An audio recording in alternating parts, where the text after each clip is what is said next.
Good afternoon, ladies and gentlemen, and good morning to Christina from Florida, United States. Summer is always a good time for us for professional development activities, and SEAMEO RETRAC is very happy to be with you in this virtual professional development activities. Ladies and gentlemen, welcome back to the webinar series on professional development for English language teacher in Vietnam. Engage, empower, and excel ELT teaching and learning through digital tools and pedagogies. Hosted by SEAMEO RETRAC in Ho Chi Minh City, Vietnam, and sponsored by Regional English Language Office, U.S Embassy in Hanoi. The webinar series is delivered by Ms. Christina Cavat, RELO English Language Specialist from University of Central Florida, the United States. In webinar 3, we learned about enhancing engagement in English language teaching. Some participants sent personal messages to me asking for the video of the webinar. Actually, we have already posted all the videos of webinar 1, 2, and 3 on the Tech4Teach platform. So if any of you who has not signed into the Tech4Teach platform, please do it today. This evening, you will see the videos. And as I shared earlier, you can share this webinars, the videos. Today in webinar 4, we will learn about optimizing project-based learning in ELT.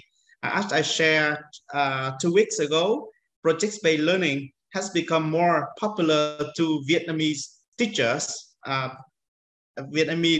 English in recent years, especially since we applied the new curriculum and textbooks. However, I think there remains quite a lot of difficulties and challenges. So today, in the next 2 hours, I hope that we will have an opportunity to learn more about theory, best practices, and where possible, we can apply digital tools in the project-based learning to optimize the learning performance of our students. Ladies and gentlemen, please welcome back Ms. Christina Cavat from University of Central Florida. Christina, now the time is yours. Thank you. Thank you, Mr. Tran. Very, very happy to be back with you all. I have to say I was very excited. I looked at some of the lessons that you've created over the last 2 weeks, and I'll be sharing actually some of them today when we get started with our topic today. So I'm just going to go ahead and share my screen here, and we're going to get started right away. So let me just move that down and go into our slideshow here.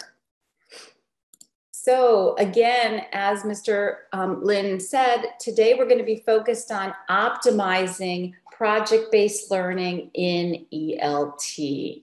And as always, I may do a screenshot occasionally. So this is just to let you know that your image and some audio may be out there on our U.S. Department of State English Language Program site.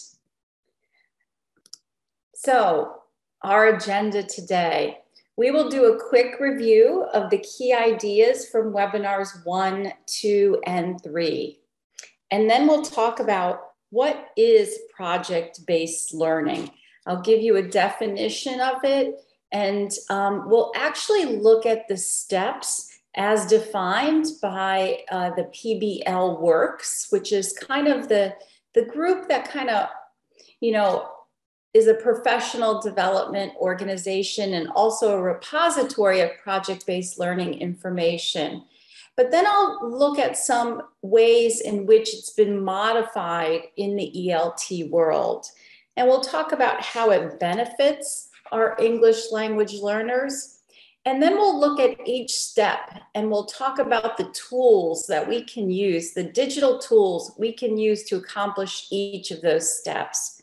And as always, I love to leave some time for some question, answer, open forum, any sharing that you may have.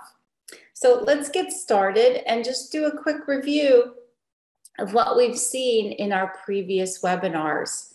So you remember our first webinar really set the stage for all the webinars thereafter. And we talked a lot about our considerations for technology. We discussed if we're actually just using it or we're thoughtfully integrating it into our lessons, especially when we talk about integration in English language lessons. What does that mean? And when we looked at that, we broke it down by what is our purpose for using a digital tool. So just like every other tool we use in an English language learning classroom, we have to decide the digital tool. Is it for management? Might it be for, teaching, helping us assist in getting content out to our students? Or perhaps it's used for learning, so students can practice some of that new information. Or maybe even assessment. Do we need tools for assessment? We looked at 4 key tools that very first webinar, which we've been looking at all along since then. We looked at Flipgrid, we looked at TED Ed, we looked at Khan Academy and Nearpod. Then in webinar 2, we really focused on some key pedagogies in ELT and teaching post-COVID. We talked about this equation here, that a great teacher plus great technology plus great pedagogy equals great teaching and learning, right? So focusing on the pedagogy part, understanding the different pedagogies today in ELT teaching, but also teaching across the globe post-COVID. We looked at blended and flipped learning. So are we in a classroom and then maybe we want our students to do something on a technological platform after class? Or perhaps we want students to do something before they come to class. And we talked about flipped learning and that acronym of FLIP, right? So flexible learning environment, you're learning, your switching of making sure that students are getting that remembering and understanding maybe outside of the classroom, and then inside the classroom really moving up Bloom's taxonomy to those higher level skills. We talked about hybrid, when we have students both sitting in our classroom and maybe in a digital environment, and how we can get all those students collaborating with one another.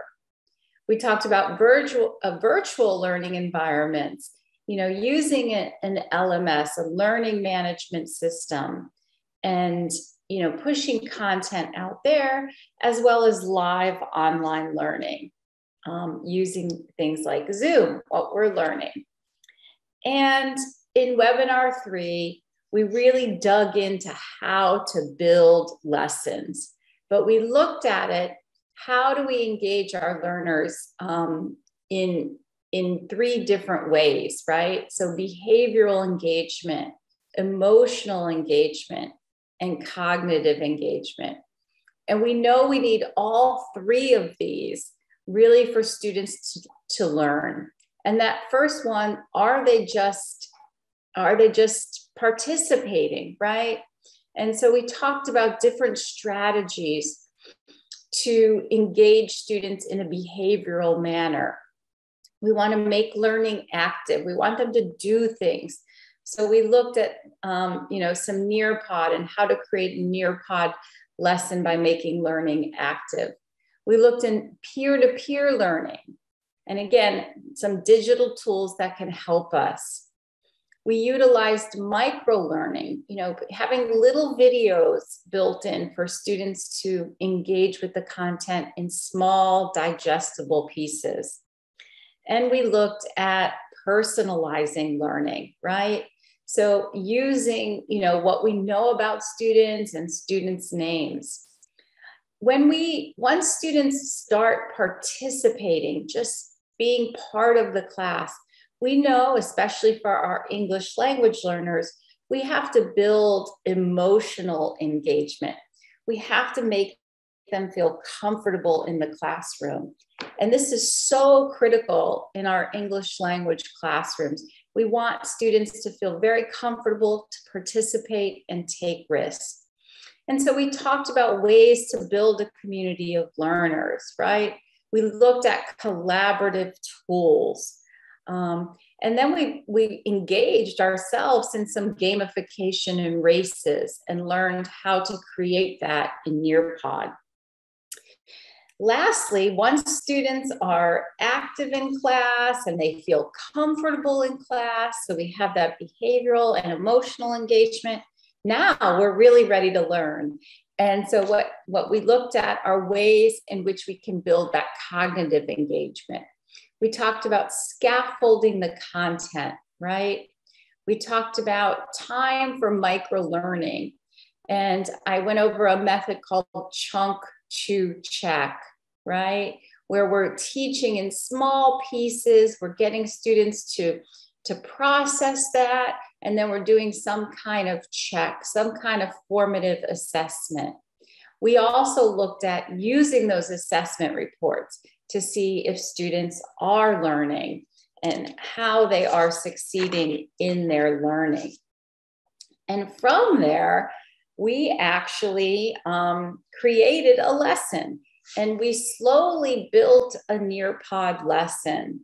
And then I asked you over the 2-week period to actually create your own lessons, which you did. It was amazing. I've looked at some of these lessons. I've looked at all of the lessons, many of you using Nearpod, a lot of you using Padlet as well. So I hope you don't mind. I do want to share out some of these lessons because I think this is wonderful to see the application of what we're learning. And, you know, it's when we feel comfortable with this application that we're going to use it in our classrooms. So I just want to share out a couple of these great lessons that I was able to see you all create. So here is our first lesson. I'm just going to join the lesson and I'm going to go through it as a student would. So here's what's the best country to live in. And I found this lesson so interesting because this is one of the videos I actually chose for something we were going to work on today.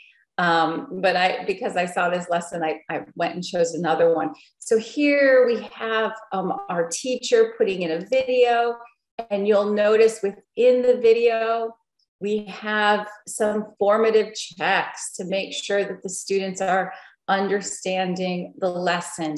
And we also have a formative check at the end, right? And so just a great way to really build in that micro learning. You'll see then the teacher here built in a great poll, okay? So what do you think, right? So kind of moving up that Bloom's taxonomy. So just a great way. Then we have an open-ended question. So you see, we're moving from multiple choice questions to polling, to building that community of learners. What does everybody think? And now here's your opinion, right? Your opinion. So getting students to produce on their own. And so that's a great example, I thought, of really using what we learned, okay? Oops, sorry, I'm switching on you there. So let me go back to our PowerPoint here. Oops, that's a Padlet we're going to look at in a minute. So a couple other great Nearpod lessons that were built. And I just thought, I'd love to share this. I love the use of the labeling here. So label the pictures, use the words from the list. So putting in pictures and getting students to label. So students would have to come in and label. So another great example there. And there's so many I could share, so many. I looked at a lot actually this morning as well. So just to warm up, watch the video clip and answer the questions. So building in some directions here. I thought this was a very nice. So here's the video. And once again, we're putting in the verbs that go with gerunds, right? This happened to be a lesson. And the bear verbs and verbs that go with infinitives and gerunds. So once again, grabbing a video from YouTube and building in. And then here the teacher actually went in and put in all the rules, you know, slides, building the slides in. So again, great use of Nearpod. And you can imagine how this is going to build all different kinds of engagement, right? And then one more I'll share with you.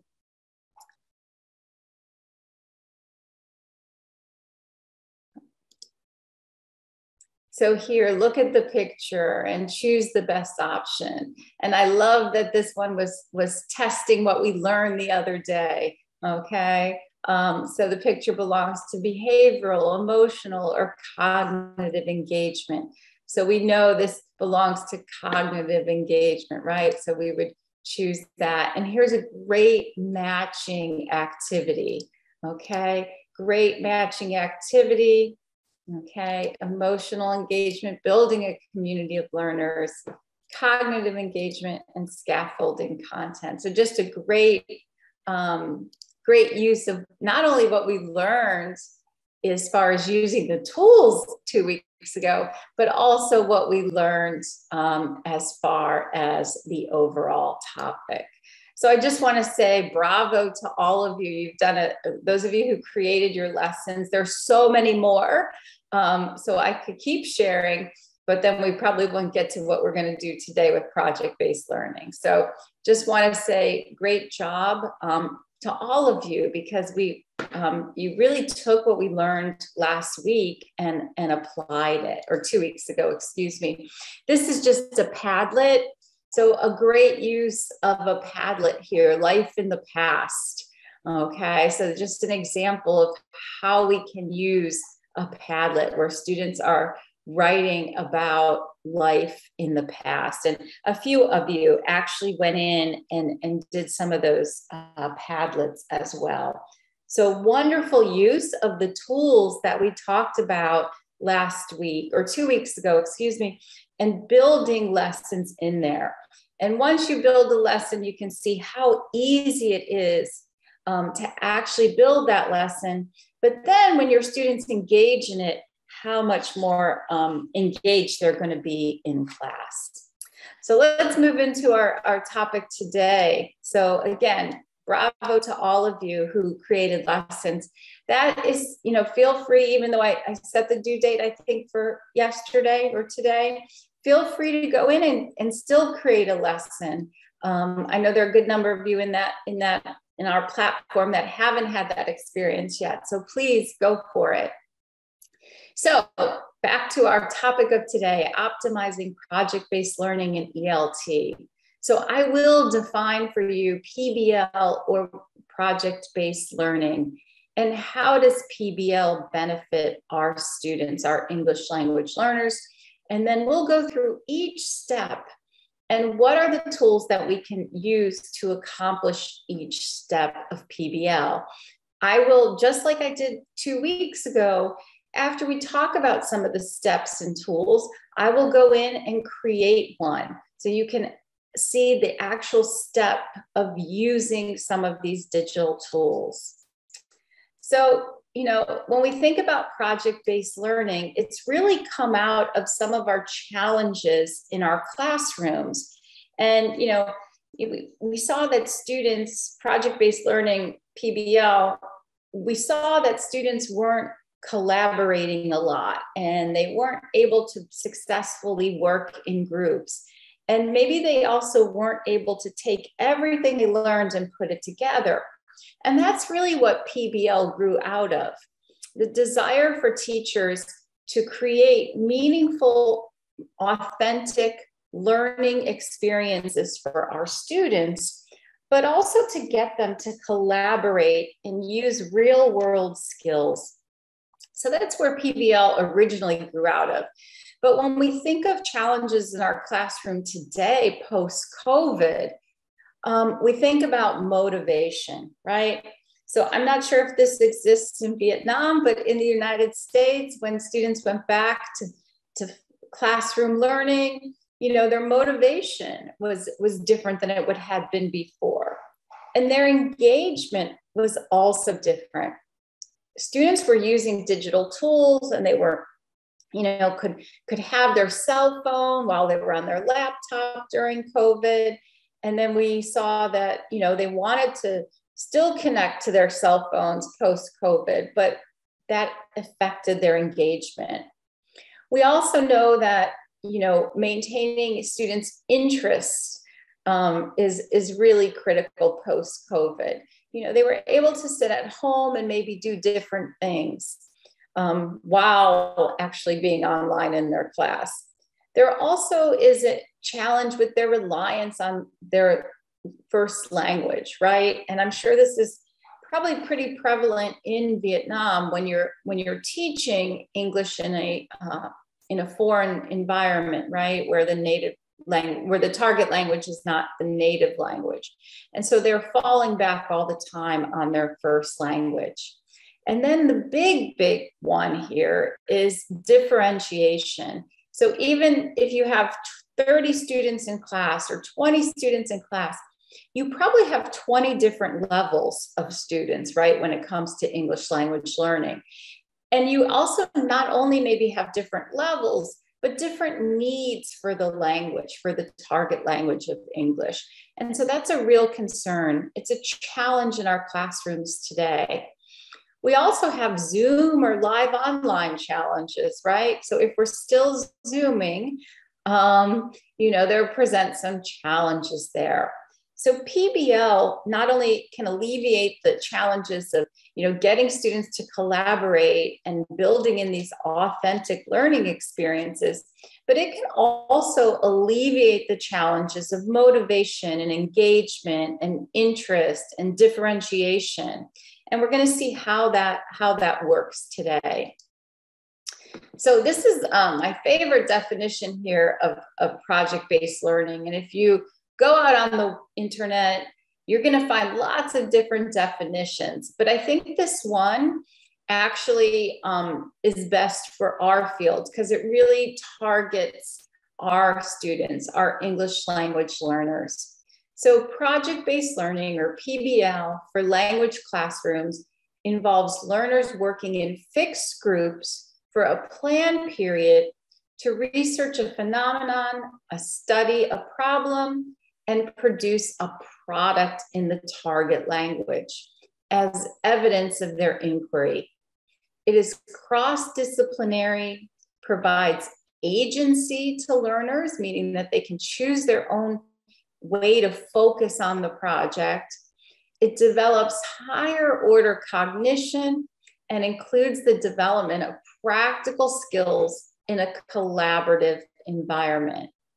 So, you know, what does this all really mean? Well, it really fosters our students' creativity. It allows them to drive their learning.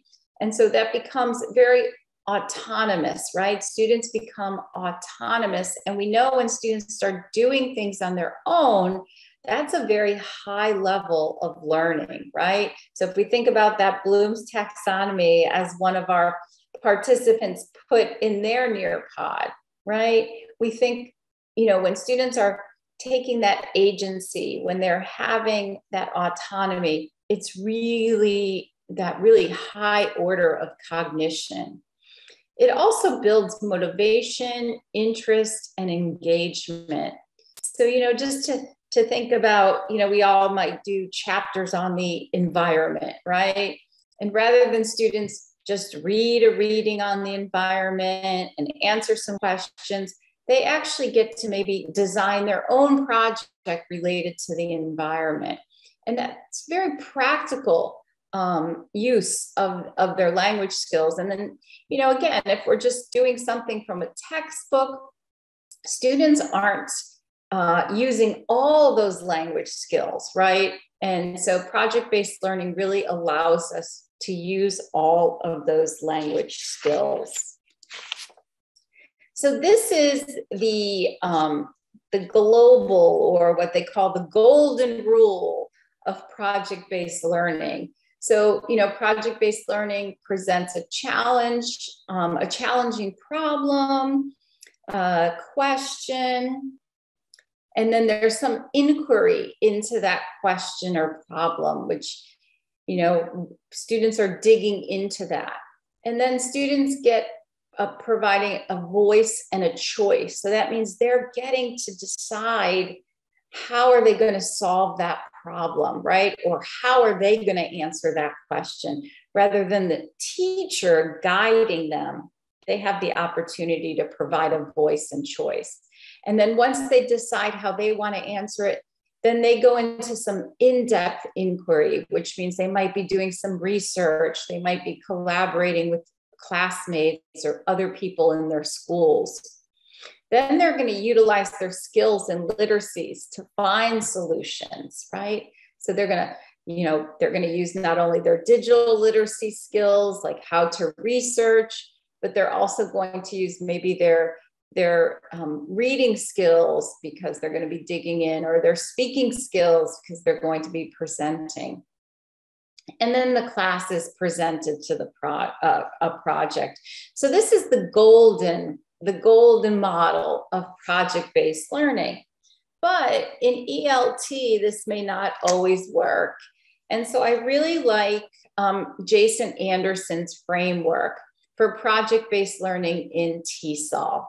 So this is a framework he designed, basically following the framework of the golden rule, but really thinking about our populations, right? Because very important that it's adjusted to our population. So we think about planning the project, okay? We have to thoughtfully think about who are we grouping together. So this is gonna go back to that differentiation of instruction, right? So if you have students of different levels, how are we grouping them? So there is really two schools of thought. We might want to group, depending on the project, we might want to group higher level students together.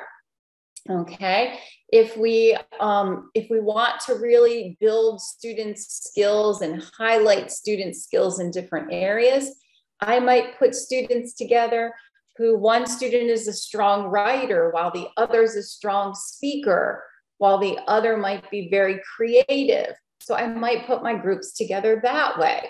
So when I'm planning the project, I really have to think about differentiation of instruction and my students' skills, their strengths and their weaknesses.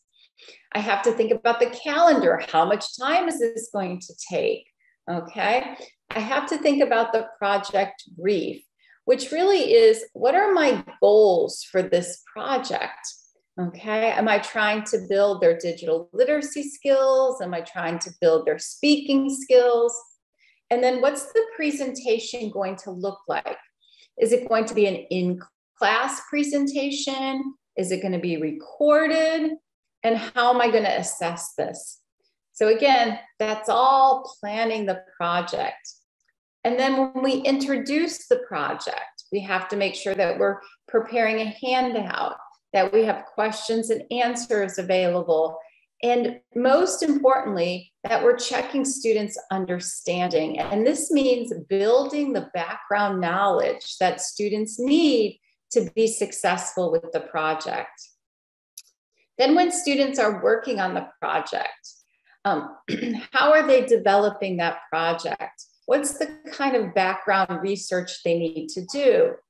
And as the teacher, what kind of resources am I going to provide for the students? And this might be resources as far as training them how to use some of the tools. I'm also going to, play the role of as an informative assessor, right? I want to see how are they working in groups? How are those language skills developing?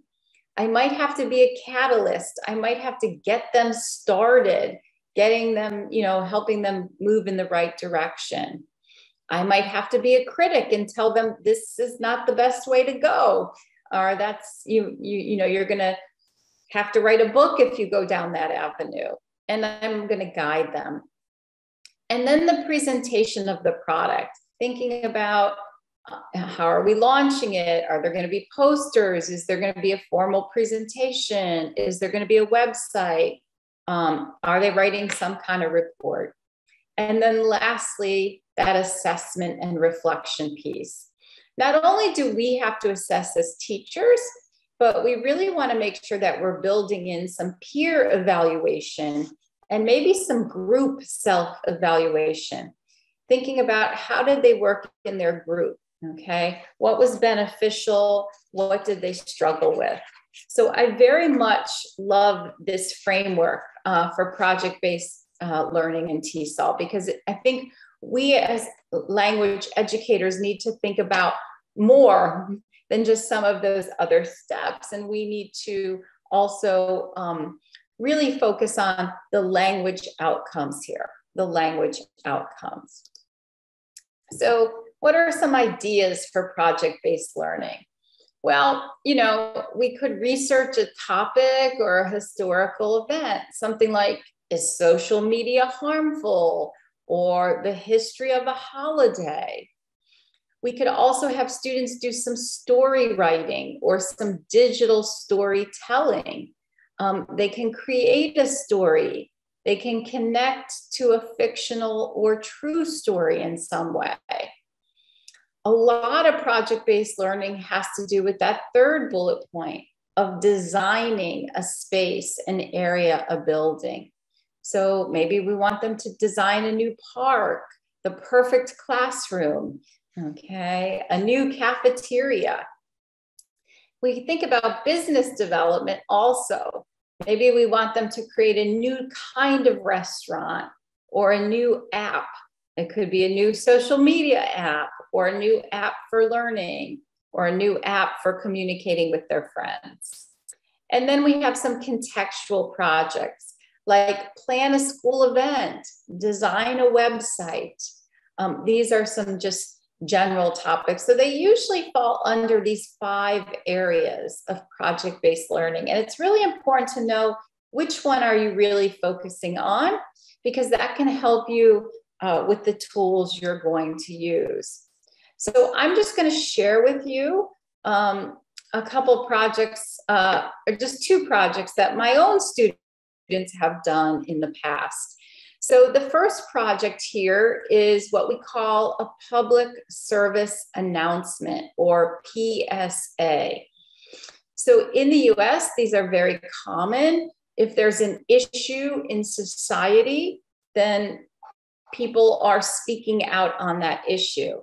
Now here, our goal was for students to really focus on vocabulary with this issue, but also using their voice to make an emotional appeal, okay? So the goal of this project is, how do we use our voices to make emotional appeal? So really focus on pronunciation.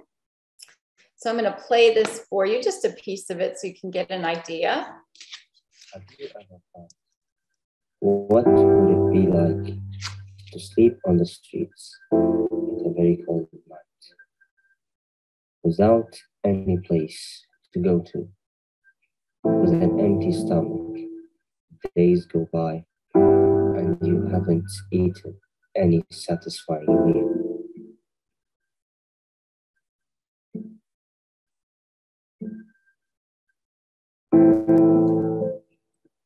According to the National Alliance to End Homelessness, there are more than 500,000 people in the United States experiencing homelessness on every given night.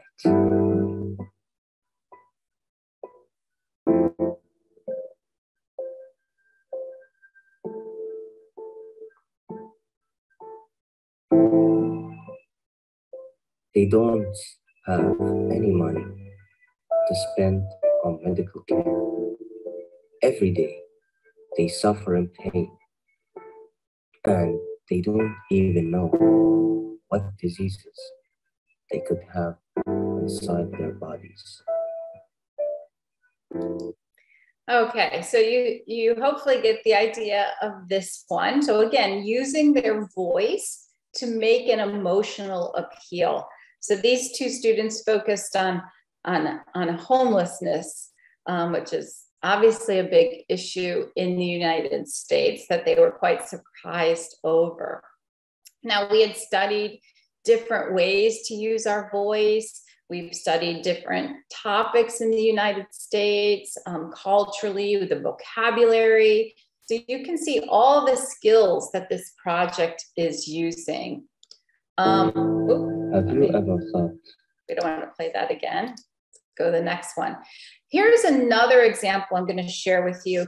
So in a couple of my classes, students will read novels. They'll read a novel, and at the end of the reading of the novel, they create a project where they're connecting to something in the novel.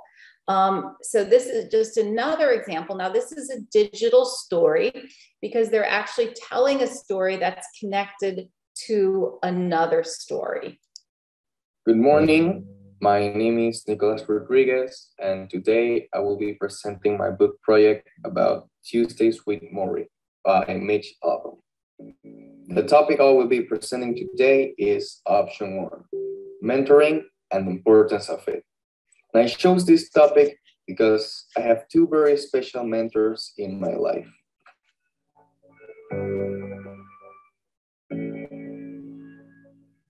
These are my special mentors in my life, my mom and my dad. I chose both because I feel they work as a team to make sure that I receive the best teachings possible. My mom and my dad guided me through life. They teach me important life lessons that I still use today and help me with several life decisions, such as choosing a college degree, which is a story that I'm going to tell today.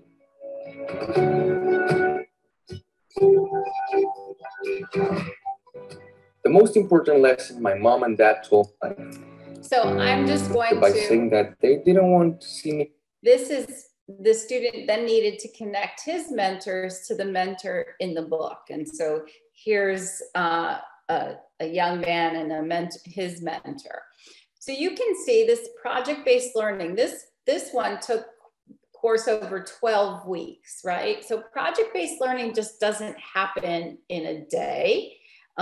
It's something that students build to. So he had been reading this novel, doing journals over this novel, and we've even talked about using our voice and you know, how to present. And so this is just another example of project-based learning. Okay, so I'd like to share in the chat box other ideas. So if any of you have done project-based learning, or you have some ideas of project-based learning, I'd love to hear from you. I thought we would do a Nearpod, but it might be easier just in the chat box here. So I'll take a minute, I'll be quiet, and I'm gonna ask you just to chat in some other ideas you may have for project-based learning. Okay, I love the first one, planning a fundraising concert. That is wonderful. A study on Vietnamese folk songs. Excellent. So that would follow our historical. The planning would definitely be contextual. Designing a poster. Love that. And remember, these can happen even before students are able to really write a lot. It can be a visual project. The beauty of rubbish. Wow, I would love to see that one. That's really interesting.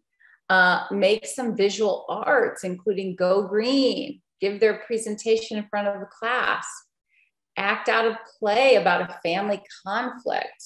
Good. A speaking project from Flipgrid to create a clip about your Tet holiday. Very, very nice. Okay, the life of a butterfly. Wow, I can see that done in so many different ways. It could be a digital story, it can be a poster. Excellent. Okay, presentation on volunteer work. Great. producing clips, introducing any beautiful corner at school. Wow, excellent. A model of a dream home and present it to the class. A free library for children. That's wonderful. A photo series, a day as a journalist. These are excellent, excellent project-based ideas. Okay, so, oh, there we go. Interviewing your family members and interests. Yes, I've had actually students do their family histories, and they had to interview grandparents and great-grandparents and aunts and uncles about their family histories. So that's awesome. These are all fantastic ideas, fantastic ideas. So let's jump right into this. And we're going to go by a reading corner for primary pupils in disadvantaged areas. That's really nice too.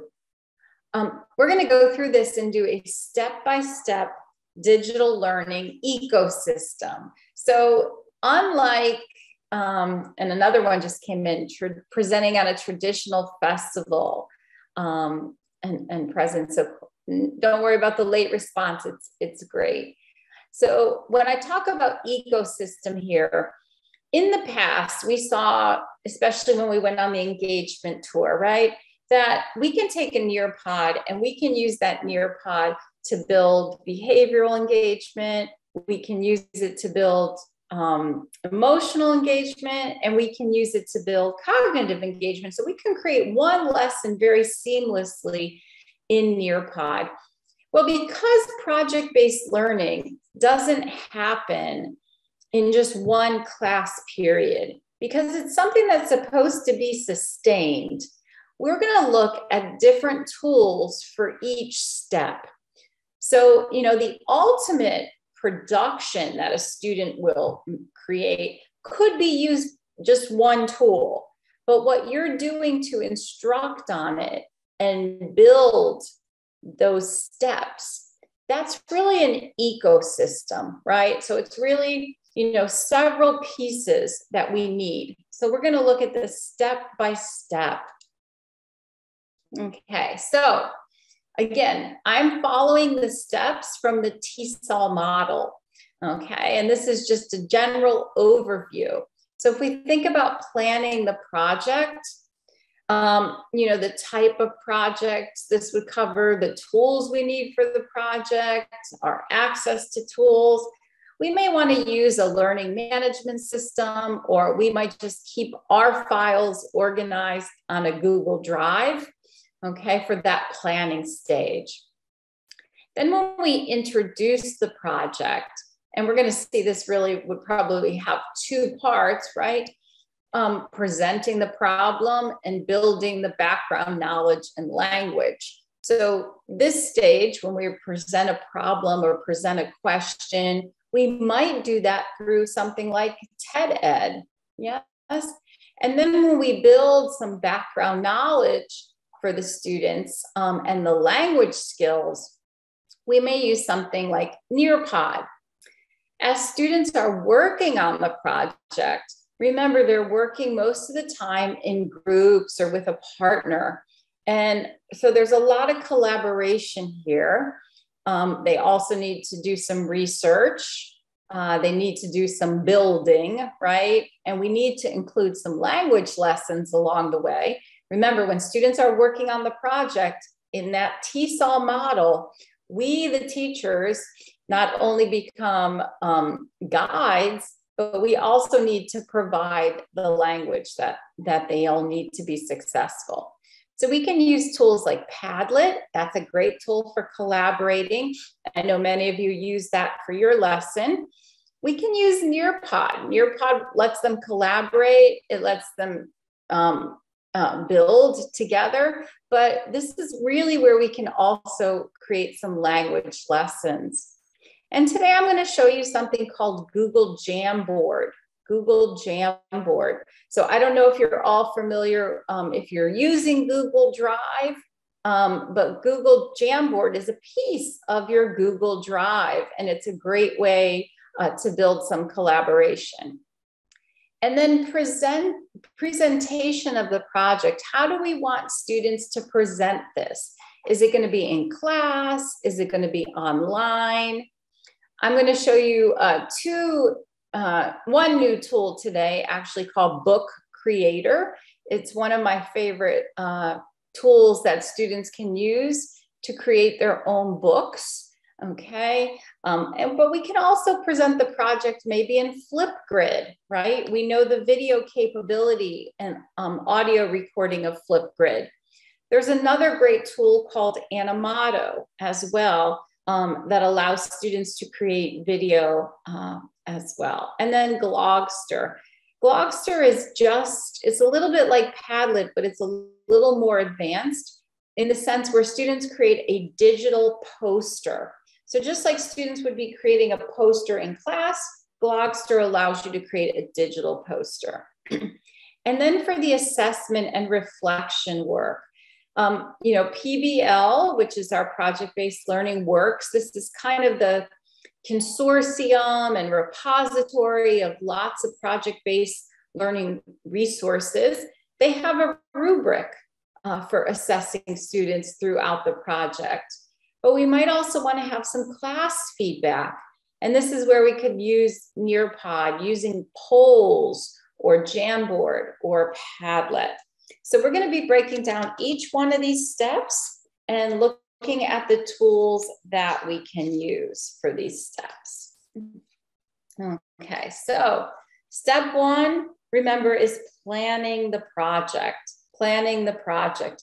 Again, we have to think about lots of things, who our groups are going to be, that differentiation of instruction, how many class periods are we going to need for the project, and so on.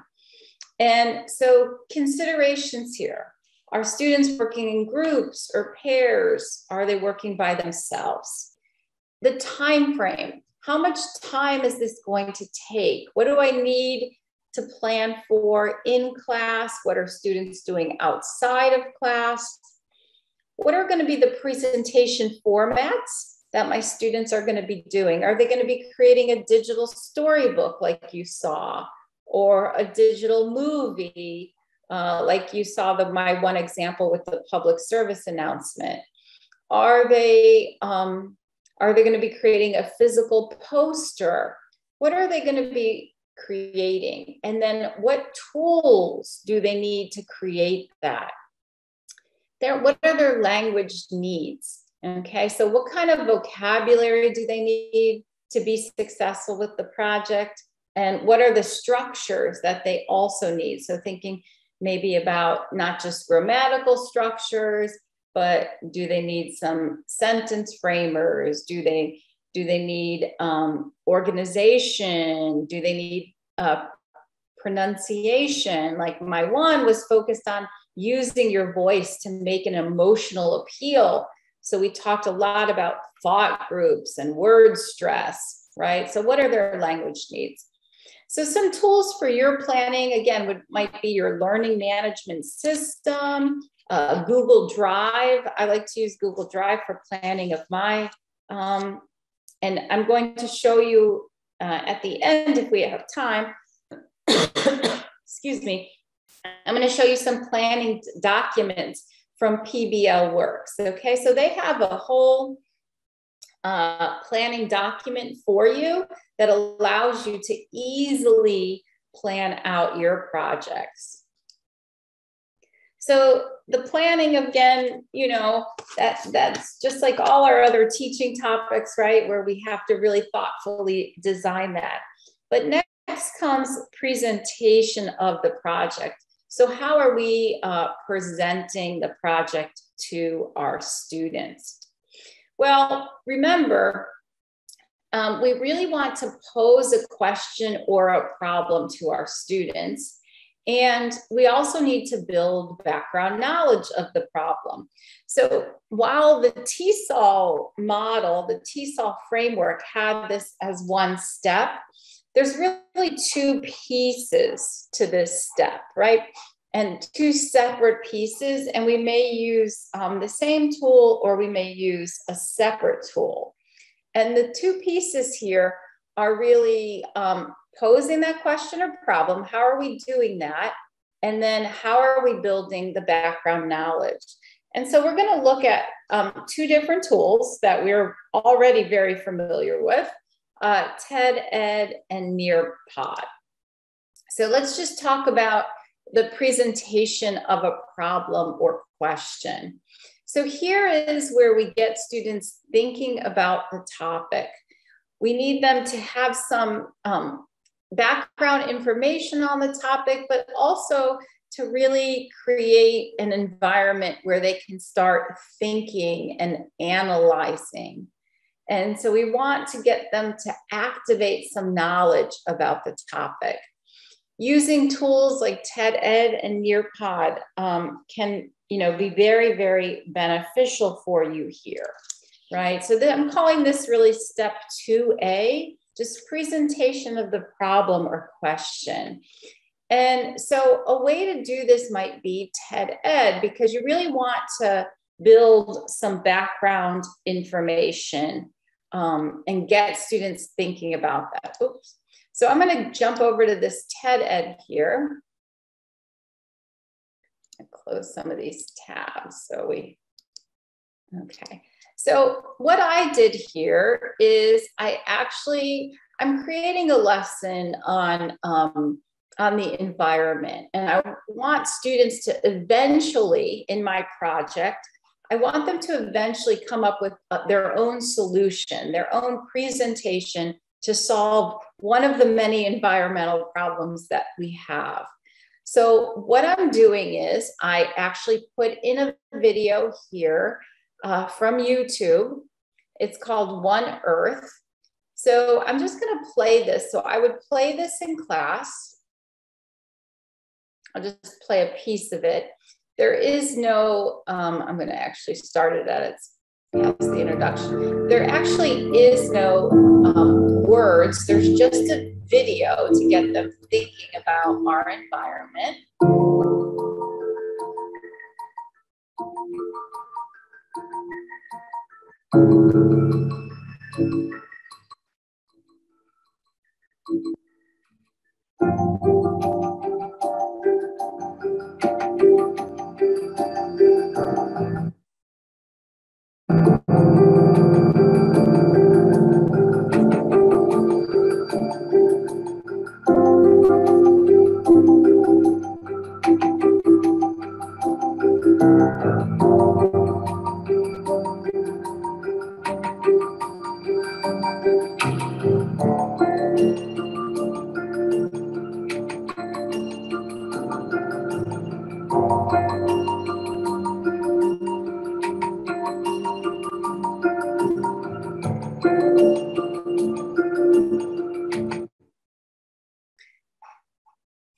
Okay, and actually the whole film didn't play, but you're going to see that in the film, it goes from the beauty of the environment, and then we saw, them taking down the forest, and then we're going to go to, airplanes and pollution, and you're going to see a place where they've just dumped all this trash.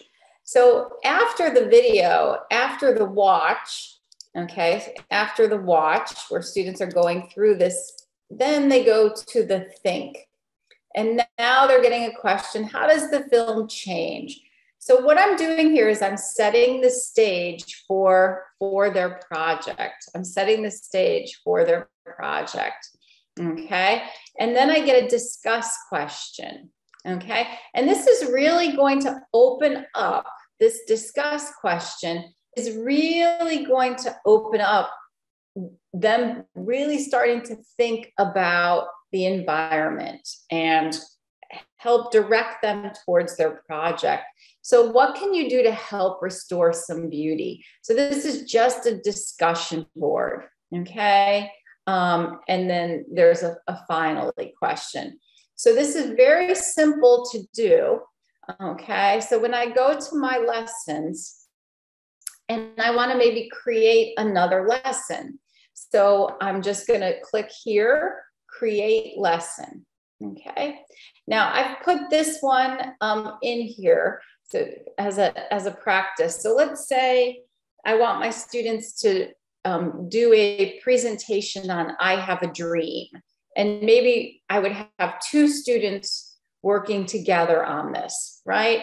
So what I might do here is I might first get a lesson, get a video, find a video from YouTube. And so this is the one I found. This is Martin Luther King Jr.'s famous speech of I have a dream, right? So I want them to get started on it. So they're going to watch it.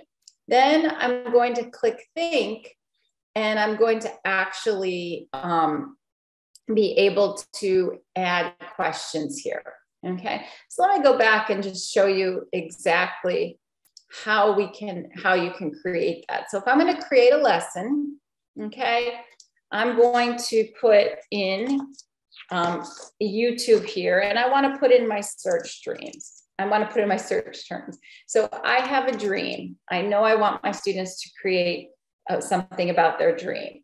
So I'm going to grab this video right here, and I'm just going to say continue. So it's always good to know what YouTube video you want first. So here's my video.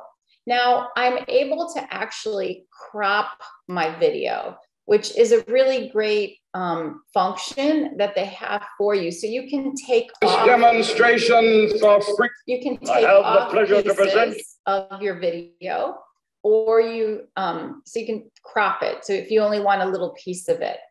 Now it's going to tell me to add these pieces in. So let's begin. I'm going to introduce the lesson. And I might say, please watch this video on a famous American stating his dream. Okay, so I might just type that in. And then I'm going to add some think questions, and it gives me a choice. Do I want to add a multiple choice question or an open answer question? So I might add a multiple choice.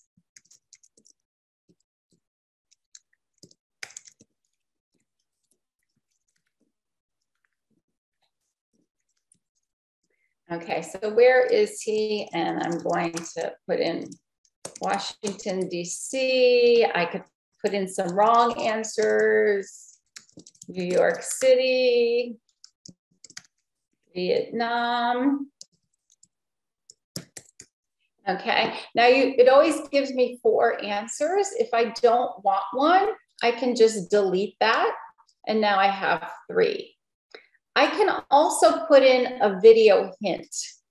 So if I know exactly where this is in the timeline, where it says it, I would put that video hint in and I would save, okay? And I can add another think question. I can add a dig deeper question. Now, a dig deeper is where maybe I put I can add a picture or another link. I can add some information for my students there, okay? I'm gonna save that. And then maybe an open discussion question. What's the discussion? What is his dream? Did his dream come true? Okay, so I might save that. And then finally, I might, add a,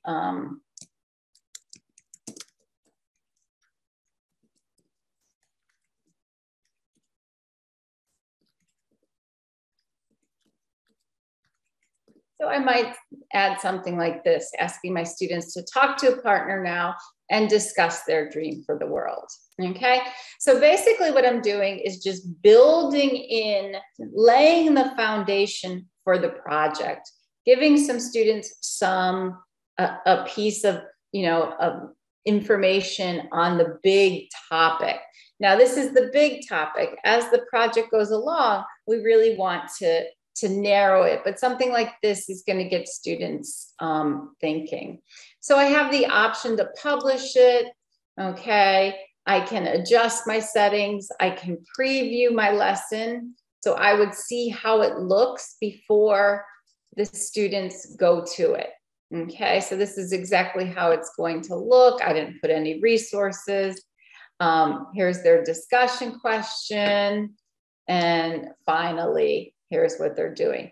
So when I'm ready, I can actually publish that lesson, or I can edit the lesson, right? So very, very simple way to create that building of the background and setting the tone for my project-based presentation or problem. So obviously this sets a problem here. You know, he has a dream of everybody being equal, right? And so I'm setting up that problem or question. What is your dream? Okay, so that is step 2A. But now we have to think about really building background knowledge when it comes to language, right? So we want students to develop language. We want them to develop those structures and the vocabulary and grammar and maybe pronunciation as well.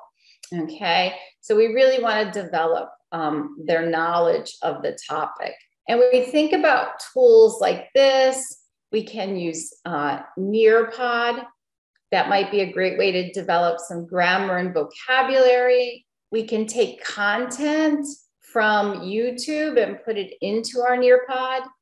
And so we're going to look at a Nearpod where I'm starting to build modals, but then we're going to create our own as well, where we're going to add some virtual reality and maybe a video as well. Because remember, not only are we setting the tone, but now we're also building background knowledge, making sure students have the vocabulary, the structures, the grammar. Okay, so in this Nearpod here, this is a Nearpod on modals, okay? And so what, it's already a created Nearpod, and I'm gonna show you how you find this. But it's already a created Nearpod, but now what I need to do is I need to modify it for my topic, okay? So I'm gonna modify it for my topic. And so I'm gonna jump right over here, and you'll see I put this in my library. I have actually a couple libraries. So what I wanna do is maybe I first want to find a lesson on modals, and then I want to modify it.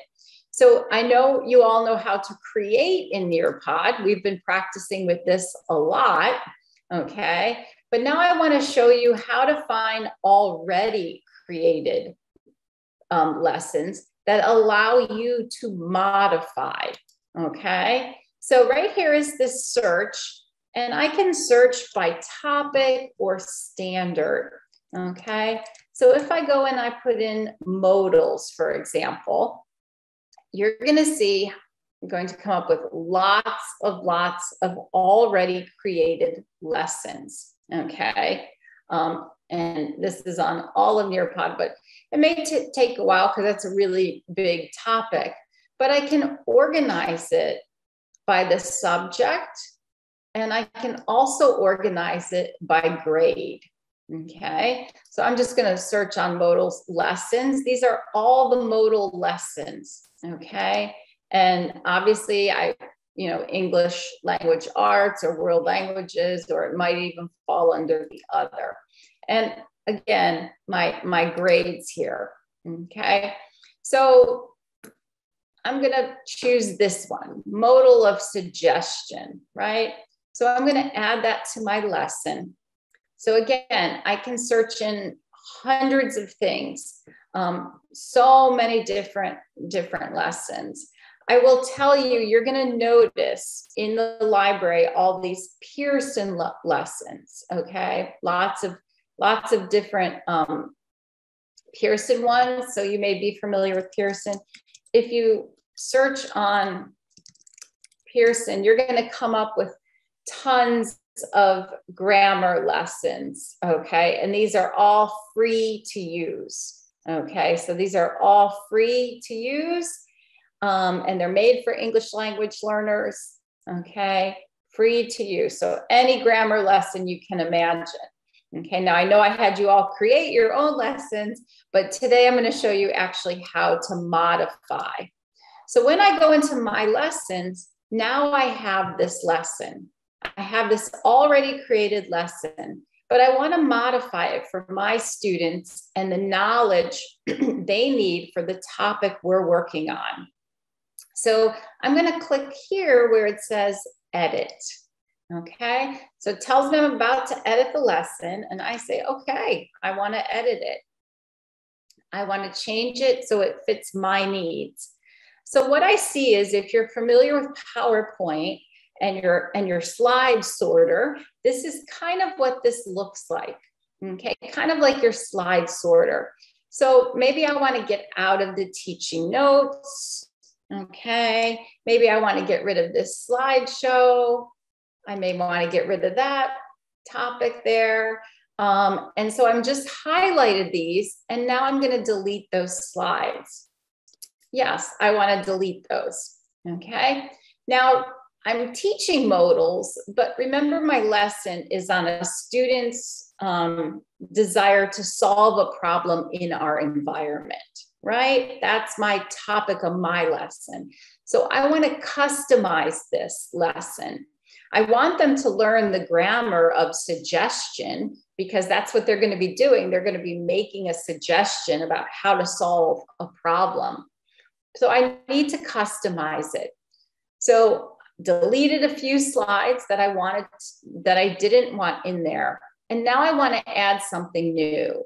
What do I want to add? Well, I can add that video in if I want on the environment. Okay, so if I wanted to go back and add that video right here, so students have access to that video, I could do that. Okay, so I can add that video. So I can go right to video.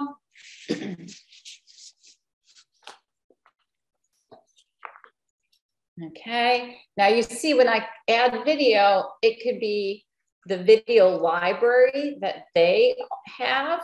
Okay. So there is a video on climate, okay? And I search on the environment, there'll be tons of videos here on environment, or it could be a YouTube video, or it could be my own videos that I've uploaded, okay? I can also use the side panel to narrow my video search. So if I want to find something on science and I want it for 3rd grade, I can choose that, okay? But I'm going to click YouTube here, and I'm just going to type in the word environment, okay? And here are all the videos from YouTube. So you remember my video was this One Earth. Now I could just type in One Earth and it would come up as well. So I'm going to save that. Okay, so now the video that my students saw building the background knowledge or posing the question is in my Nearpod. So I'm going to save that because they'll be able to watch that video again. Okay, now in the collaborate, maybe I want to change this question. Okay, think of activities you enjoy doing with other people. Well, I want to change that question to maybe, how has the world changed? What did you notice in the video? So I am able to change already pre-existing content. I'm customizing it for my students, okay? Now, after they pose that, maybe I want to add something else, okay? So maybe I want to add a VR field trip, okay? I want the students to experience, I'm going to put the Great Salt Lake. Okay, so the Great Salt Lake is lake in the United States, and here we go. And it is drastically changed as a result of losing a lot of the lake, right? And environmental changes. So now I've added a field trip to Great Salt Lake. Okay, so let's just step back for a second and revisit what we've done. We actually took a created lesson, okay, and this is a grammar lesson on suggestions, and we were modifying this existing lesson to meet the needs of our students. We're trying to build background information, not only on the topic of the environment, but we need to build the language lesson as well, okay? So now my lesson is, it's suggestions on modals. They're gonna go to that video. They're gonna add on the collaborate board. We're gonna take a field trip to Great Salt Lake, okay? Maybe I'm gonna add something new here, like an open-ended question, and ask them, what do you think has happened to the Great Salt Lake? Why? Okay. I can even add an image here. Okay. And I'm going to save it. So now, again, posing that question, posing my question on the earth, narrowing it down to the Salt Lake, getting students to think. Now we're going to go into grammar. Now we're going to go into grammar, and they're going to learn about how to make suggestions. Okay. Maybe I want to take out, maybe I want to edit my final question here. Okay. So again, this is their content. Okay. Now I want to say, what can we do, or maybe what should we do to help save lakes like the Great Salt Lake? Right? 5 suggestions. Use modals of suggestion. So I'm taking that last question and now I'm modifying it based on the background knowledge, okay, that my students need for this topic, okay? So you're gonna see what I've been able to do here is I've been able to take an already created lesson. I took some things out of the lesson and I added my content in the lesson so that I can build background knowledge on project base, okay? So a really, really great way to use Nearpod and the already created lessons. Okay, so I'm just gonna save my changes there. And if I want, I can preview it before I give it to the students. I can also, remember, launch it in class or do a self-paced lesson. Okay, so that's saving there. So that step 2, we want to make sure that we pose the question, okay, that we set the stage. We give students, you know, the general topic we're going to be building our project around, and then we're going to build background knowledge. We're going to build vocabulary. We're going to build structures, grammar, pronunciation, excuse me, so they can develop knowledge on the topic. Great way to do that is Nearpod. Great way to do that is to already search out those created lessons. Okay, so that's our step 2. So let's talk about step 3, working on the project. And again, this is going to probably take students into more than one step, okay? So I like to break step 3 up into really 2 separate steps. So working on the project involves providing voice and choice. And remember that voice and choice is really getting students to express their own ideas, their own thoughts on the topic. But then working on the project also involves allowing time for some in-depth inquiry. So we can do this several ways with several different tools. We can use Padlet, Nearpod, and today I'm going to also show you Google Jamboard. Okay, so let's look at providing voice and choice. So providing voice and choice is where I want to give students some guidance with some sentence framers and some direct questions. So still my topic is pretty big. The project, we're looking at environment. I want them to solve an environmental problem in their project, but they can't solve all environmental problems. And they can't also solve just, water pollution. That's a huge problem for them to solve in a project. But maybe they can solve, the shrinking lake of the Great Salt Lake, right? So I can narrow that down a little bit.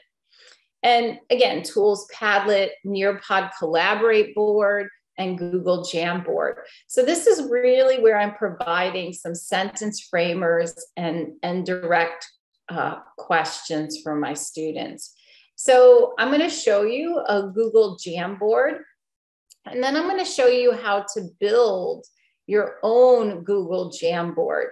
Okay, so Jamboard is a lot like Padlet, but what's nice about Google Jamboard is if you have a Google Drive, it's always on your Google Drive. Okay, so even the work students do are on your Google Drive. So you remember this is a picture of the Great Salt Lake. Okay, you can see how this shows how much it has shrunk, how much smaller the lake is getting, where there are parts with no water. So what I've done here is I've put some sentence framers for my students. They learned about modals, right? And now I'm asking them to just fill in, what can we do? What should we do? And what must we do? Now, this is after they're building that modal lesson, okay? So again, this project is, again, over several days, right? It's not happening in the same day, okay? It's happening over several days. So this is what a Jamboard on Google Drive looks like. So let me show you how to create a Jamboard. Now, can I just quickly ask if you just answer yes or no in the chat box? How many of you use Google Drive? So if you just put a yes or no in the chat box. Oh, lots of yeses. Okay. Okay. Has anyone used Jamboard before? And if you have used Jamboard, just say yes, Jamboard. So I know it's not a yes for Google Drive. Yes, Jamboard. Hello. Awesome. Okay. So many of you are using it. I saw not yet Jamboard. Okay. So I saw, I think, 3 Jamboards. So that's awesome. Okay. So Jamboard, if you go into your Google Drive, okay, and I'm going to go to my drive here. So obviously Google Drive, the great thing about Google Drive is everything you ever create is there, right? And you can tell I'm almost full here, my storage, right? I actually have 2 Google Drives, and this one's about full. So here's my project-based Jamboard. You'll see it right up here on my Google Drive. So when we go to Google Drive, we tend to always use a Google Doc, a Google Sheet, a Google Slide, maybe even a Google Form. What you may not be familiar with is we have this more, okay? When you click more, and believe it or not, Google Drive connects with Nearpod. So you can create a Nearpod right here from Google Drive. But you see Google Jamboard, and that's what that was. It's a Google Jamboard. So I'm going to click Google Jamboard, and I get a blank slate, okay? So this is just a blank slate. Well, maybe I want to set a background. I can choose anything here to set my background. I can also upload an image and set that as my background. Okay, so I'm going to just set some dots there. Okay, over here, this is my pen tool. Okay, this is my eraser tool, my select, my sticky note. I tend to like the sticky notes because you can actually choose different colors for different pieces. So, you know, just recreating what you already see there, I would just type "we can," okay, and save that. And then my next one might be we should, okay, and save that. So you can see I can do it in different colors, which is great. I can also take these, resize them, and move them around on my Jamboard. Okay, so I can do different things. It allows me to edit it, to duplicate it, to reorder it as well. I can add a picture, okay? And we all know how wonderful Google image search is. So I could put the Great Salt Lake, okay, in Utah here. So I'm going to go there, grab some image of the Great Salt Lake from Google and insert it, okay?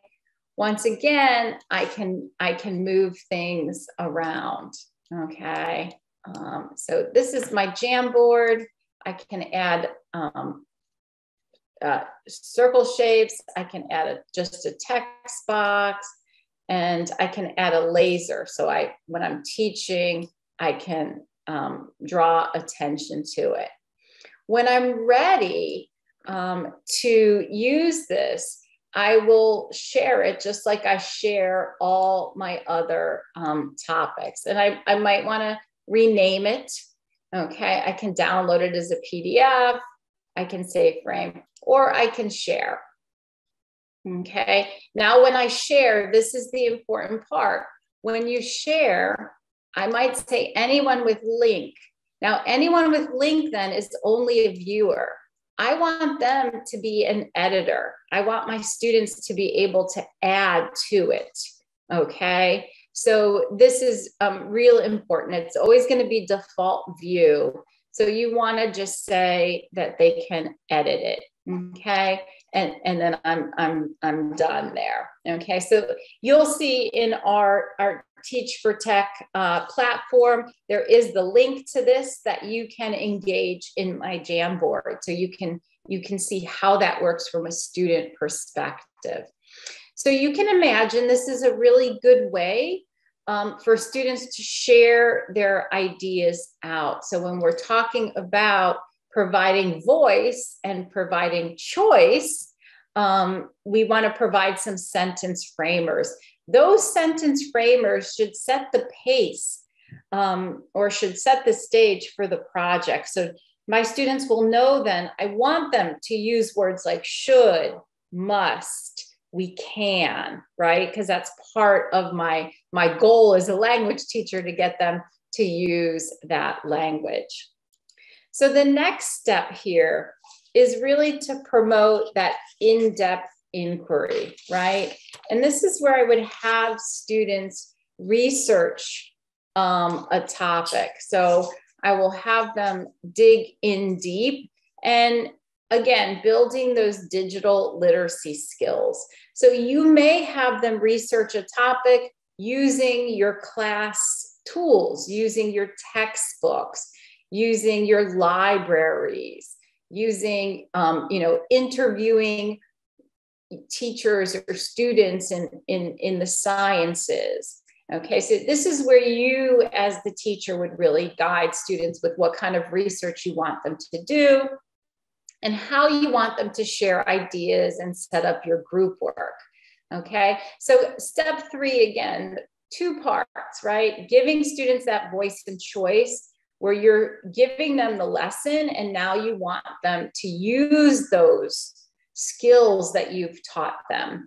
And I only showed modals and I only did a Jamboard with modals, but you may also want to do something with pronunciation or something with some other vocabulary, some matching. But here now is the heavy lifting on the student's part. They're going to have to research that topic, okay? However you choose to have them research. And then they're going to be working with their partners. So I'm not setting any tools here for you for 3B, because again, as educators, you know what tools your classes have access to.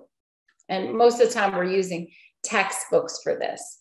So now let's think about the presentation of the project.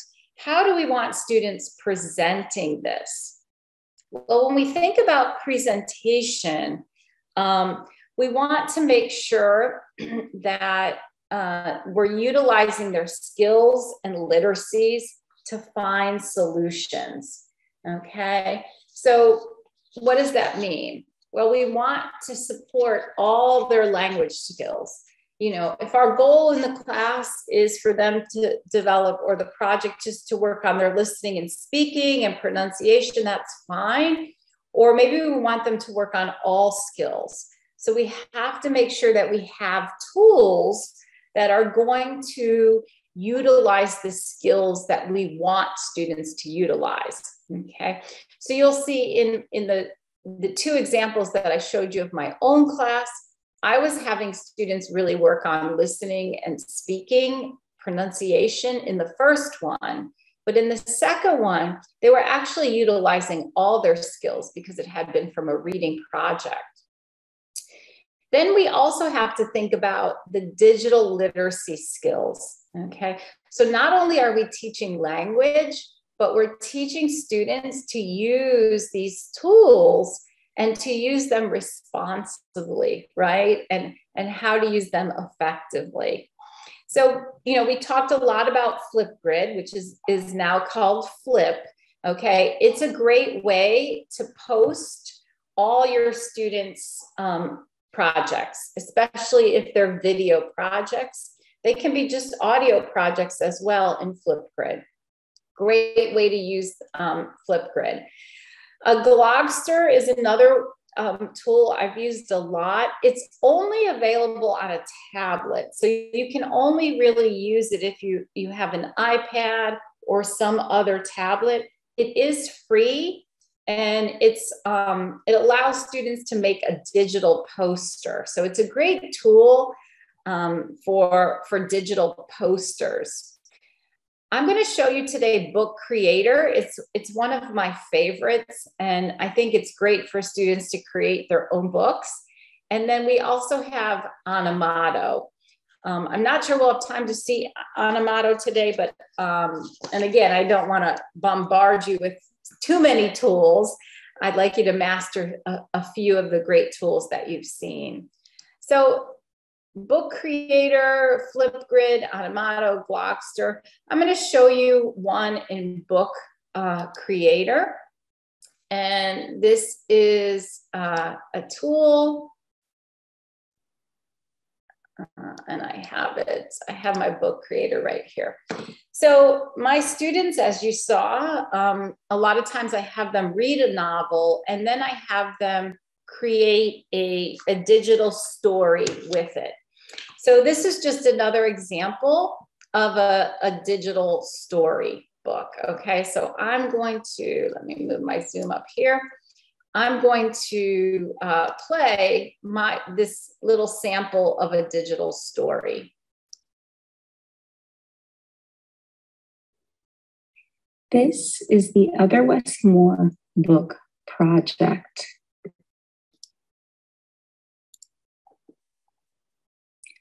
I chose the question, are we products of our environment or products of biology?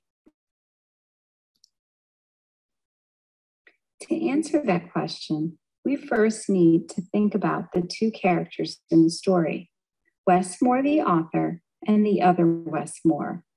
Both grew up in the same city of Baltimore, very close.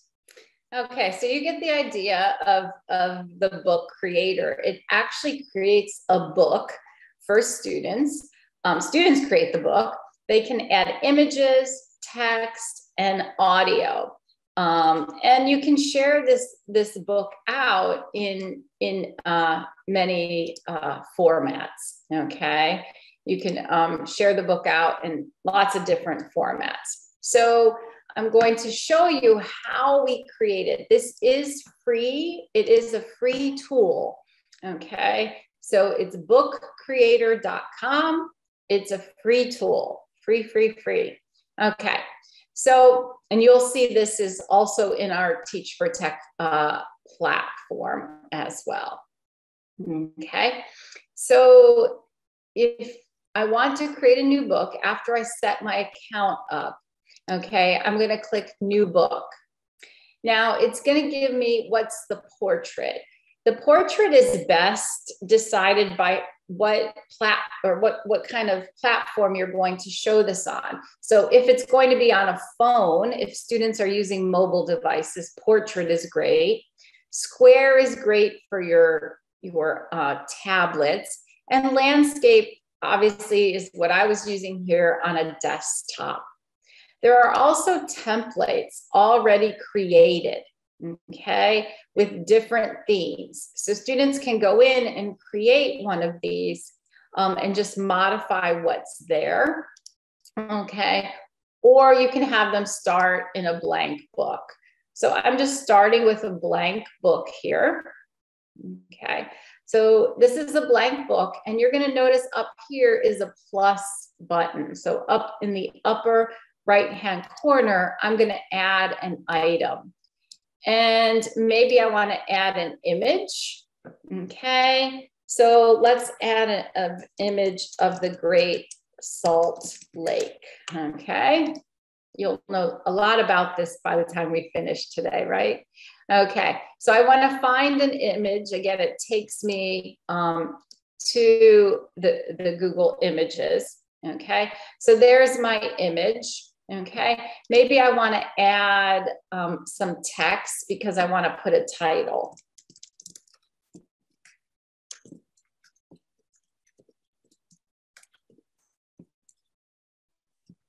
Okay, so now my title is The Great Salt Lake, What We Must Do.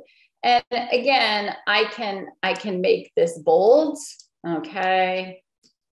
You know, you have a lot of the same tools that you have in Word. So, and I can move it. Where do I want to put it? Maybe right there. Maybe I want to move this down a little bit. Okay. So students can play around with that. And maybe I want another page.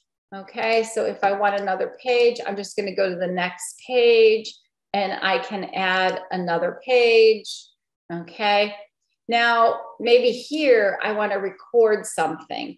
So I can add audio to my pages. Okay, so I'm just going to allow my audio here. I'll do just a sample words to start recording. The Great Salt Lake has changed drastically. Okay, so I just want to say I want to use that recording. So it will be there. So every time a student clicks play, and maybe I just put,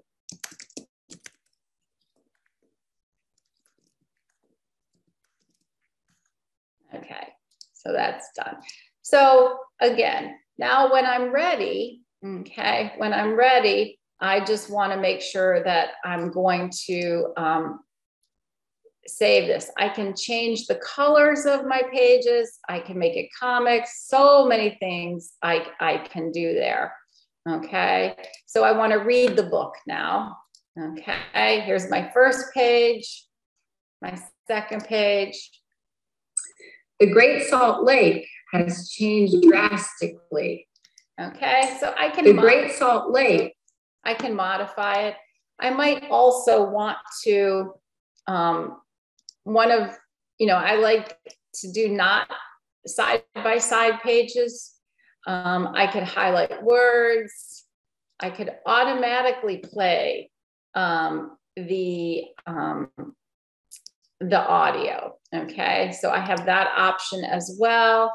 And I could set the speed. Okay, when I'm ready, I want to publish it. Okay, so I can publish the book online. And just like what we've seen, I can make it private or public. Okay. And remixing means that students could make changes or other people can make changes. So if I want to publish this, I can say my book has been published and I would share the link. I can copy the link and share that. I'm also able to see how many times my book has been accessed too. Okay. So very, very easy way for students to create a book. And then you can put your book's links on a website or in your learning management system.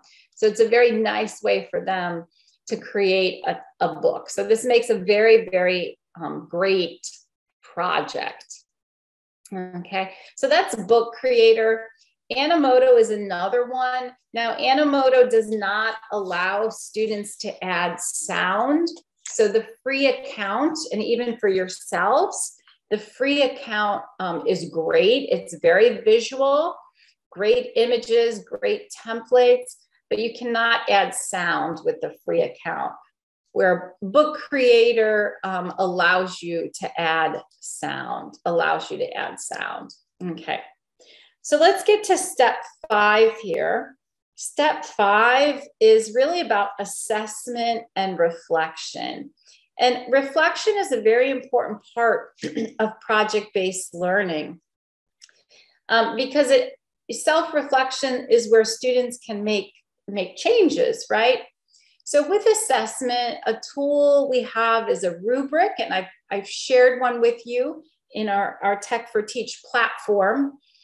But for reflection, we may want to use Padlet or Nearpod or another collaborative tool that really allows students to give feedback. So a great thing that you can do is doing a poll in Nearpod. So maybe after everybody has presented their project, students could vote on the best project, and they could, do this anonymously, their votes. But using a tool, a poll tool would be a great way to do this. Or Padlet, having students review each other's projects and doing that through Padlet. These are great ways for reflection. So in summary, and I am going to jump over to our Tech for Teach platform in a minute, because I really want you to see some of the project-based tools that I've put up there. But in summary, project-based learning engages our learners. There's so many benefits for English language learners because it really develops their skills, and not just their language skills, but practical skills that they really can apply and utilize for their success later on.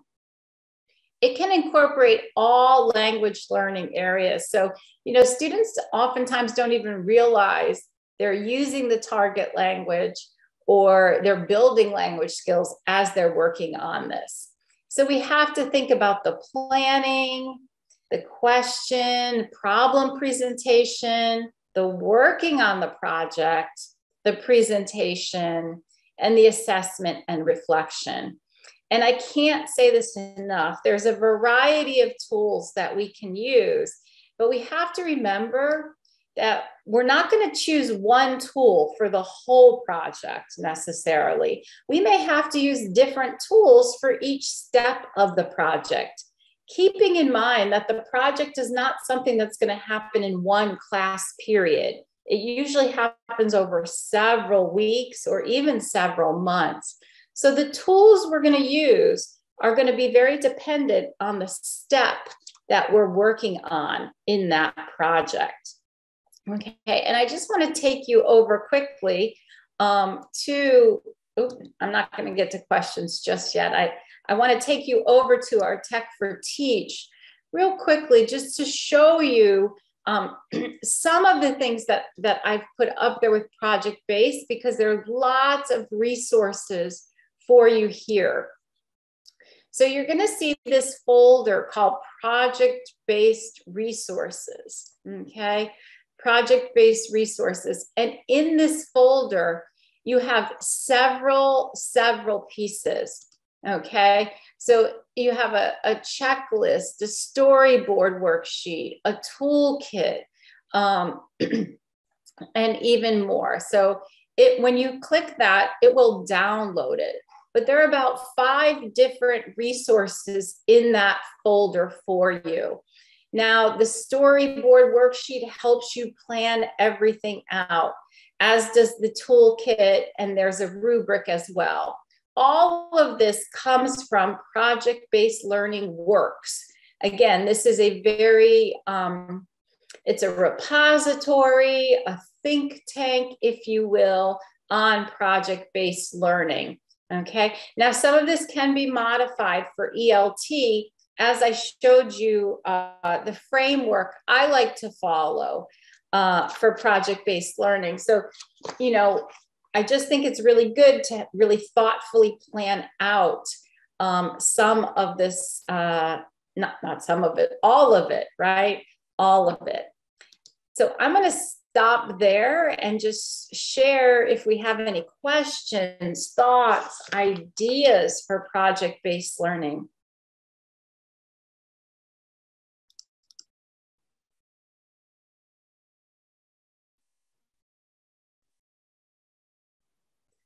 And I see somebody put the Glockster that they just shut down. That's amazing. So interesting. Okay, book creators made, yeah, book creator, positive impact on your teaching. Yes, it's such a great tool, even as a teacher, to use Book Creator to create a book for students. Or a book about students. It's a great way to build engagement. And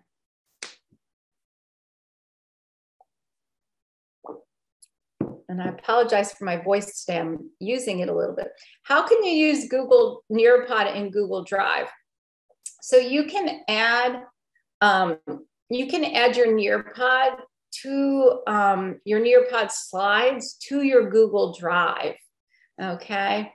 And I'll tell you what, I'll add a video in our Tech for Teach platform on how to do that. So I'll add that today for you using your Nearpod in your Google Drive. Now, I will say the great thing about Nearpod is it's free, but you only have so much space in Nearpod. What you create in Nearpod, you can't just save in your Google Drive. It still takes up that space in your Nearpod, unfortunately.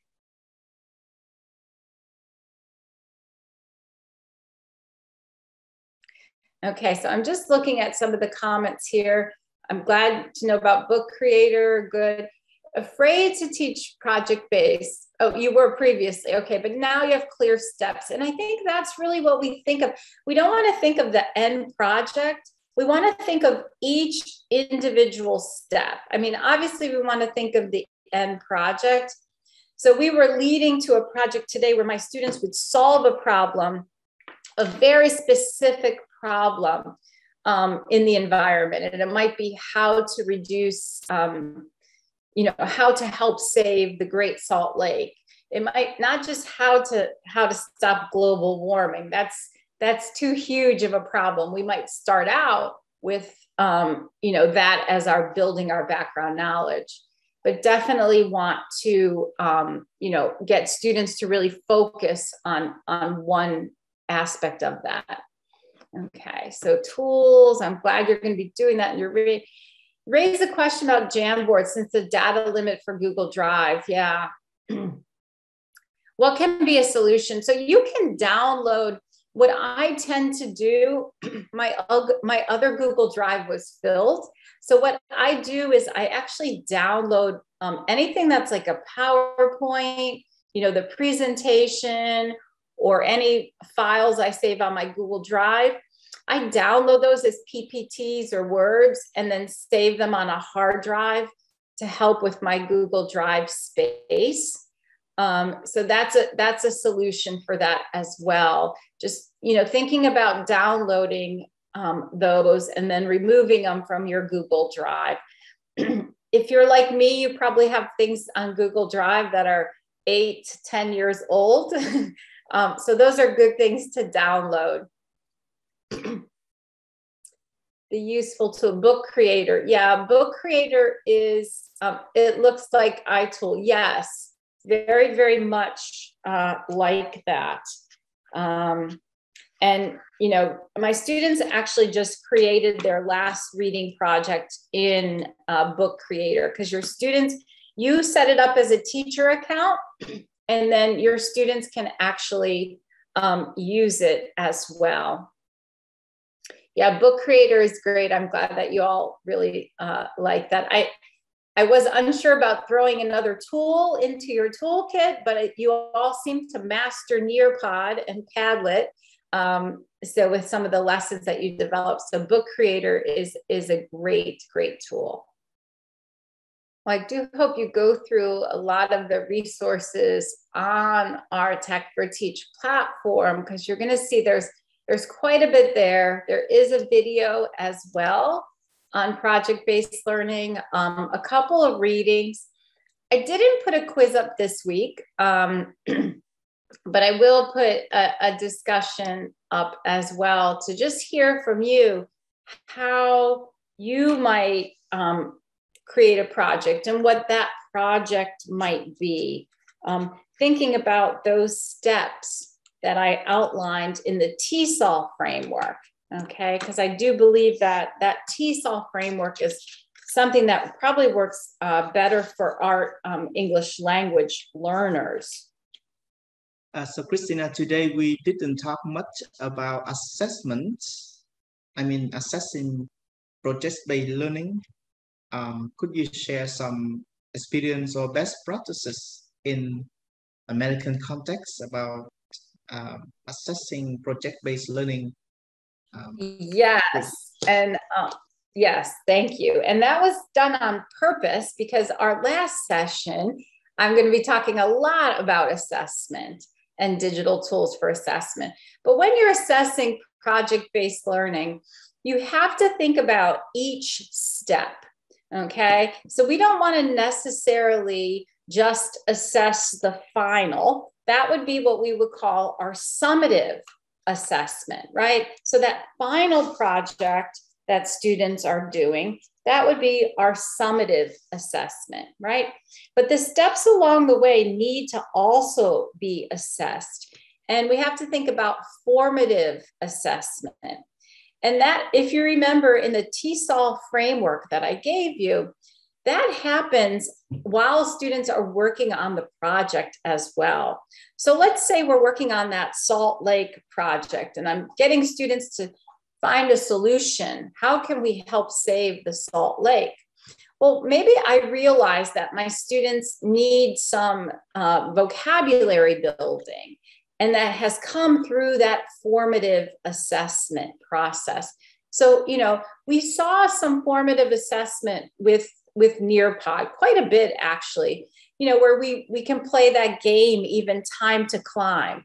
I can do some vocabulary assessment in there. And if I see that my students don't have that, then it becomes a teaching point, okay? So again, in that TESOL framework where we see the role of the teacher while students are working on project, not only are we guides to help guide them in the right direction, and we're critics to make sure that they're on track, but we also have to be facilitators of the language. And so that means building in a lot of formative assessment during those project stages, okay? And the tools that we use for formative assessment might be in Nearpod, might be a Padlet, a Kahoot, right? And at the end, there's again, in your project-based resources, there's an assessment for the overall project, okay? And I think it's important to think about what are your language goals for that project, and that's how we build our rubric. And we, again, our very last session, we're going to talk a lot about assessment, assessment of all kinds of learning and the digital tools that we can use for assessment. So thank you for bringing that up, Mr. Tran. But yes, yes, I know that in webinar 6 we will talk a lot about assessment, and there is a question, and I think we will leave this question until webinar 6, because I know that the key point of project-based learning is collaboration. That means students will work in groups, right, to complete a project. So as teachers, how do we make sure that all students, both good students and weak students, work in the same project? And it's much related to evaluation and assessment. And please share your best practice, your strategies to do that in webinar 6. Okay. Yes, and I think too, it has a lot to do with differentiating our instruction, right? How we put students in groups, right? So it's very, very clear when we talk about assessment in webinar 6, we'll also talk about the role of each student, okay? Because, if making sure that we give each student a role, now we have a place to assess the student, right? And being very clear about those roles. So I appreciate that. I do see a question related to, I'm trying Nearpod for your assignment. Can you share the link for its usage? So for Nearpod or for a particular lesson, I'm going to go, I'll just give you the Nearpod site. This is where you can sign up for an account. Now, every particular lesson for Nearpod that I've shared with you is in our platform, okay, is in our Tech for Teach platform. So you will see links directly to the Nearpod lessons. I will share this PowerPoint today. I'll put this in our Tech for Teach platform as well. So you can click the links of some of your sample lessons as well. So those were shared out. But if you have a particular one that you want, please do let me know that is not there. Yeah, peer assessment is also, it's a sensitive topic. It's a controversial topic. Should students really be assessing one another? But I like to refer to peer, rather than peer assessment, peer reflection. So they really are reflecting on their classmates' work rather than taking the role of the evaluator of their classmates' work. So we'll touch on that as well when we talk about assessment. All right, thank you very much, Christina. So we will meet again on August the 17th, and the last webinar will be on August the 31st. It's the right time to end the webinar series before we start the new school years in Vietnam. In webinar number 5, we will focus on critical thinking and creativity in ELT classroom. I think that most English teachers have been familiar with the 4 C's in English language teaching, which are critical thinking, creativity, communication, and collaboration. But in webinar number 5, we just focus on 2 among them, which are critical thinking and creativity. I hope that this will be another interesting topic for us to examine the strategies to enhance critical thinking and creativity to our students. The purpose of this webinar is to identify and employ strategies that build and address creativity and critical thinking of the 21st century in the ELT classroom. And I hope to see you all there at the webinar number 5 on August the 17th once again. Thank you very much for joining the webinar today. Thank you very much, Christina, again, for preparing the lesson and sharing useful information to all participants today. I wish you all good health and happiness. Thank you very much, and bye-bye, everybody. Bye-bye. Thank you. Thank you, and goodbye. See you later. Goodbye.